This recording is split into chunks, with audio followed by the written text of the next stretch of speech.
Hello, my name is Trace. I'm from the state of Kansas, within the United States. I would like to introduce to you this channel consisting of English with a subtitle. Little House in the Big Woods by Laura Elizabeth Ingalls Wilder, 1867, died 1957. Chapter 4, Christmas. Christmas was coming. The little log house was almost buried in snow. Great drifts were banked against the walls and windows, and in the morning when Pa opened the door, there was a wall of snow as high as Laura's head. Pa took the shovel and shoveled it away, and then he shoveled a path to the barn, where the horses and the cows were snug and warm in their stalls. The days were clear and bright. Laura and Mary stood on chairs by the window and looked out across the glittering snow at the glittering trees. Snow was piled all along their bare, dark branches, and it sparkled in the sunshine. Icicles hung from the eaves of the house to the snowbanks. Great icicles, as large at the top as Laura's arm. They were like glass and full of sharp lights. Pa's breath hung in the air like smoke when he came along the path from the barn. He breathed it out in the clouds, and it froze in white frost on his mustache and beard. When he came in, stamping the snow from his boots, and caught Laura up in a bear's hug against his cold big coat, his mustache was beaded with little drops of melting frost. Every night he was busy working on a large piece of board and two small pieces. He whittled them with his knife and rubbed them with sandpaper and with the palm of his hand until when Laura touched them, they felt soft and smooth as silk. Then with his sharp jackknife, he worked at them, cutting the edges of the large one into little peaks and towers. With the large star carved on the very tallest point, he cut little holes through the wood. He cut the holes in shapes of windows, and little stars and crescent moons and circles. All around them he carved tiny leaves and flowers and birds. One of the little boards he shaped in a lovely curve, and around its edges he carved leaves and flowers and stars, and through it he cut crescent moons and curlicues. Around the edges of the smallest board he carved a tiny flowering vine. He made the tiniest shavings, cutting very slowly and carefully, making whatever he thought would be pretty. At last he had the pieces finished, and one night he fitted them together. When this was done, the large piece was beautifully carved back for a smooth little shelf across its middle. The large star was at the very top of it. The curved piece supported the shelf underneath, and it was carved beautifully too, and the little vine ran around the edge of the shelf. Pa had made this bracket for a Christmas present for Ma. He hung it carefully against the log wall between the windows, and Ma stood her little china woman on the shelf. The little china woman had a china bonnet on her head, and china curls hung against her china neck. Her china dress was laced across the front, and she wore a pale pink china apron and little gilt china shoes. She was beautiful, standing on the shelf with flowers and leaves and birds and moons carved all around her, and the large star at the very top. Ma was busy all day long, cooking good things for Christmas. She baked salt rising bread and Swedish crackers, and a huge pan of baked beans with salt pork and molasses. She baked vinegar pies and dried apple pies, and filled a big jar with cookies, and she let Laura and Mary lick the cake spoon. One morning she boiled molasses and sugar together until they made a thick syrup, and Pa brought in 2 pans of clean white snow from outdoors. Laura and Mary each had a pan, and Pa and Ma showed them how to pour the dark syrup in little streams onto the snow. They made circles and curlicues and squiggled things, and these hardened at once and were candy. Laura and Mary might eat 1 piece each, but the rest was saved for Christmas Day. All this was done because Aunt Eliza and Uncle Peter and the cousins Peter, Alice, and Ella were coming to spend Christmas. The day before Christmas they came. Laura and Mary heard the gay ringing of sleigh bells, growing louder every moment, and then the big bobsled came out of the woods and drove up to the gate. Aunt Eliza and Uncle Peter and the cousins were in it, all covered up under blankets and robes and buffalo skins. They were wrapped up in so many coats and mufflers and veils and shawls that they looked like big, shapeless bundles. When they all came in, the little house was full and running over. Black Susan ran out and hid in the barn, but Jack leaped in circles through the snow, barking as though he would never stop. Now there were cousins to play with. As soon as Aunt Eliza had unwrapped them, Peter and Alice and Ella and Laura and Mary began to run and shout. At last Aunt Eliza told them to be quiet. Then Alice said, "I'll tell you what let's do. Let's make pictures." Alice said they must go outdoors to do it, and Ma thought it was too cold for Laura to play outdoors. But when she saw how disappointed Laura was, she said she might go after all for a little while. She put on Laura's coat and mittens and the warm cape with the hood and wrapped a muffler around her neck and let her go. Laura had never had so much fun. All morning she played outdoors in the snow with Alice and Ella and Peter and Mary, making pictures. The way they did it was this. Each one by herself climbed up on a stump, and then all at once, holding their arms out wide, they fell off the stump into the soft, deep snow. They fell flat on their faces. Then they tried to get up without spoiling the marks they made when they fell. If they did it well, there in the snow were 5 holes shaped almost exactly like 4 little girls and a boy, arms and legs and all. They called these their pictures. They played so hard all day that when night came they were too excited to sleep. But they must sleep, or Santa Claus would not come. So they hung their stockings by the fireplace and said their prayers and went to bed. Alice and Ella and Mary and Laura all in one big bed on the floor. Peter had the trundle bed. Aunt Eliza and Uncle Peter were going to sleep in the big bed, and another bed was made on the attic floor for Pa and Ma. The buffalo robes and all the blankets had been brought in from Uncle Peter's sled, so there were enough covers for everybody. Pa and Ma and Aunt Eliza and Uncle Peter sat by the fire talking, and just as Laura was drifting off to sleep, she heard Uncle Peter say, "Eliza had a narrow squeak the other day when I was awake at Lake City. You know, Prince, that big dog of mine." Laura was wide awake at once. She always liked to hear about dogs. She lay still as a mouse and looked at the firelight flickering on the log walls and listened to Uncle Peter. "Well," Uncle Peter said, "early in the morning Eliza started to the spring to get a pail of water, and Prince was following her. She got to the edge of the ravine where the path goes down to the spring, and all of a sudden Prince set his teeth in the back of her skirt and pulled. You know what a big dog he is."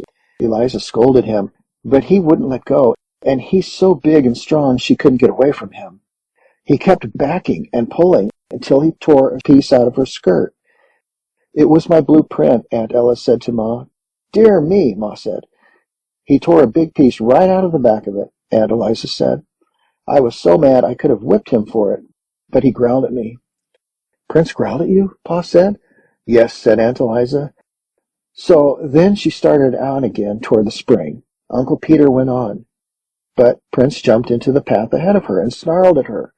He paid no attention to her talking and scolding. He just kept on showing his teeth and snarling, and when she tried to get past him, he kept in front of her and snapped at her. That scared her. "I should think it would," Ma said. "He was so savage. I thought he was going to bite me," said Aunt Eliza.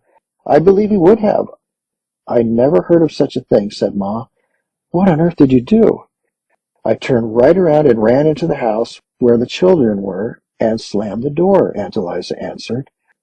"Of course, Prince was savage with strangers," said Uncle Peter, "but he was always so kind to Eliza and the children. I felt perfectly safe to leave them with him." Eliza couldn't understand it all. After she got into the house, he kept pacing around it and growling. Every time she started to open the door, he jumped at her and snarled. Had he gone mad? Said Ma. That's what I thought, Aunt Eliza said. I didn't know what to do. There I was, shut up in the house with the children and not daring to go out. And we didn't have any water. I couldn't even get any snow to melt. Every time I opened the door so much as a crack, Prince acted like he would tear me to pieces. How long did this go on? Pa asked. All day, till late in the afternoon, Aunt Eliza said. Peter had taken the gun, or I would have shot him. Along late in the afternoon, Uncle Peter said he got quiet and lay down in front of the door. Eliza thought he was asleep, and she made up her mind to try to slip past him and get to the spring for some water. So she opened the door very quietly, but of course he woke up right away. When he saw she had the water pail in her hand, he got up and walked ahead of her to the spring, just the same as usual. And there, all around the spring in the snow, were fresh tracks of a panther. The tracks were as big as my hand, said Aunt Eliza.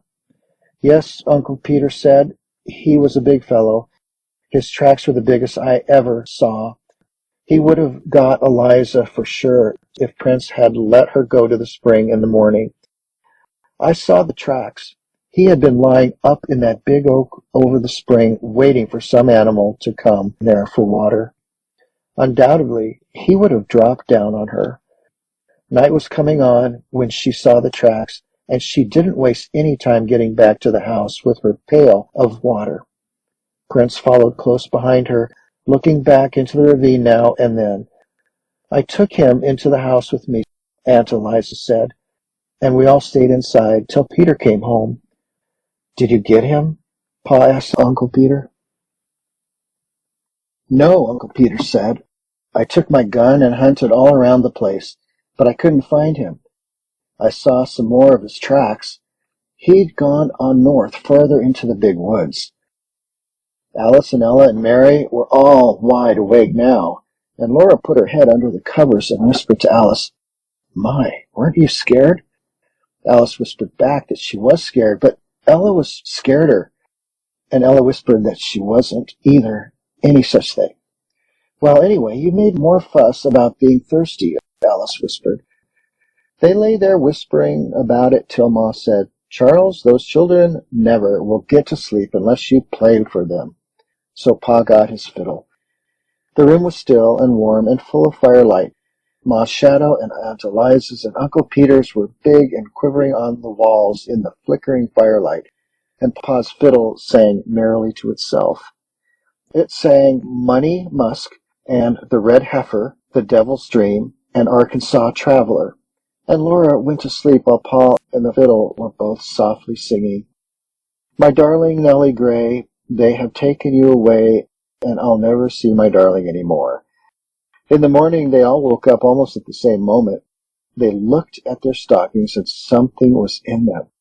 Santa Claus had been there. Alice and Ella and Laura in their red flannel nightgowns and Peter in his red flannel nightshirt all ran shouting to see what he had brought. In each stocking there was a pair of bright red mittens, and there was a long flat stick of red and white striped peppermint candy, all beautifully notched along each side. They were all so happy they could hardly speak at first. They just looked with shining eyes at those lovely Christmas presents. But Laura was happiest of all. Laura had a rag doll. She was a beautiful doll. She had a face of white cloth with black button eyes. A black pencil had made her eyebrows, and her cheeks and her mouth were red with the ink made from pokeberries. Her hair was black yarn that had been knit and raveled so that it was curly. She had little red flannel stockings and little black cloth gaiters for shoes, and her dress was pretty pink and blue calico. She was so beautiful that Laura could not say a word. She just held her tight and forgot everything else. She did not know that everyone was looking at her till Aunt Eliza said, Did you ever see such big eyes? The other girls were not jealous because Laura had mittens and candy and a doll, because Laura was the littlest girl except baby Carrie and Aunt Eliza's little baby, Dolly Varden. The babies were too small for dolls. They were so small they did not even know about Santa Claus. They just put their fingers in their mouths and wriggled because of all the excitement.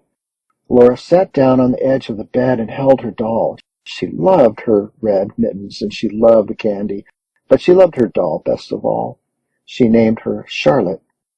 Then they all looked at each other's mittens and tried on their own, and Peter bit a large piece out of his stick of candy, but Alice and Ella and Mary and Laura licked theirs to make it last longer. Well, well, Uncle Peter said, isn't there even one stocking with nothing but a switch in it? My, have you all been such good children? But they didn't believe that Santa Claus could really have given any of them nothing but a switch. That happened to some children, but it couldn't happen to them. It was so hard to be good all the time, every day for a whole year. You mustn't tease the children, Peter, Aunt Eliza said. Ma said, Laura, aren't you going to let the other girls hold your doll? She meant little girls must not be so selfish. So Laura let Mary take the beautiful doll, and then Alice held her a minute, and then Ella. They smoothed the pretty dress and admired the red flannel stockings and the gaiters and the curly woolen hair. But Laura was glad when at last Charlotte was safe in her arms again. Pa and Uncle Peter had each a pair of new warm mittens, knit in little squares of red and white. Ma and Aunt Eliza had made them. Aunt Eliza had brought Ma a large red apple stuck full of cloves. How good it smelled, and it would not spoil, for so many cloves would keep it sound and sweet. Ma gave Aunt Eliza a little needle book she had made, with bits of silk for covers and soft white flannel leaves into which to stick the needles. The flannel would keep the needles from rusting. They all admired Ma's beautiful bracket, and Aunt Eliza said that Uncle Peter had made one for her, of course with different carving. Santa Claus had not given them anything at all. Santa Claus did not give grown people presents, but that was not because they had not been good. Pa and Ma were good. It was because they were grown up, and grown people must give each other presents. Then all the presents must be laid away for a little while. Peter went out with Pa and Uncle Peter to do the chores, and Aunt Ella helped Aunt Eliza make the beds, and Laura and Mary set the table while Ma got breakfast. For breakfast, there were pancakes, and Ma made a pancake man for each one of the children. Ma called each one in turn to bring her plate, and each could stand by the stove and watch while with the spoonful of batter Ma put on the arms and the legs and the head. It was exciting to watch her turn the whole little man over, quickly and carefully, on a hot griddle. When it was done, she put it smoking hot on the plate.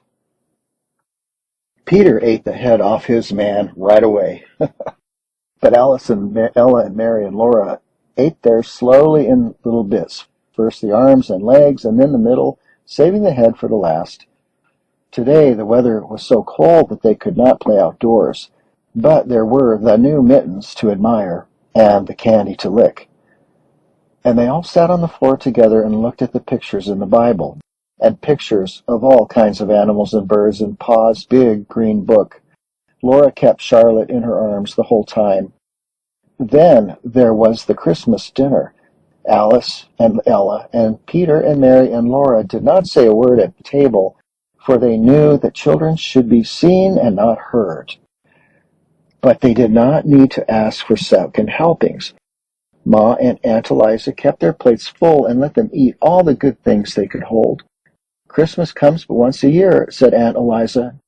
Dinner was early because Aunt Eliza, Uncle Peter, and the cousins had such a long way to go. Best the horses can do, Uncle Peter said. We'll hardly make it home before dark. So as soon as they had eaten dinner, Uncle Peter and Pa went to put the horses to the sled, while Ma and Aunt Eliza wrapped up the cousins. They pulled heavy woolen stockings over the woolen stockings and the shoes they were already wearing. They put on mittens and coats and warm hoods and shawls and wrapped mufflers around their necks and the thick woolen veils over their faces. Ma slipped piping hot baked potatoes into their pockets to keep their fingers warm, and Aunt Ella's flat irons were hot on the stove, ready to put at their feet in the sled. The blankets and the quilts and the buffalo robes were warmed too. So they all got into the big bobsled, cozy and warm, and Pa tucked the last robe well in around them. "Goodbye, goodbye," they called, and off they went, the horses trotting gaily and the sleigh bells ringing. In just a little while the merry sound of the bells was gone, and Christmas was over. But what a happy Christmas it had been!